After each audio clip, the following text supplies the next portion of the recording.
करे शरयू नाणेकर.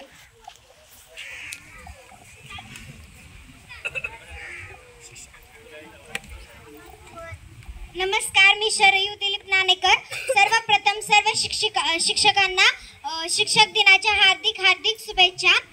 जेव्हा मी आज वैष्णवी सोबत 6वीच्या वर्गावर गेले तर तेथे शिवराज आणि सूरज इतकी धिंगामस्ती करत होते आणि लक्ष द्या असं सांगितलं तर लक्ष पण देत नव्हते आणि वाचायला सांगितलं तर असं करत होते की यांना वाचताच येत नाही, पण त्यांना वाचता येत होतं असं मला कळालं.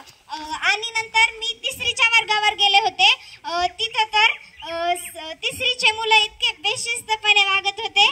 मला खूप राग आला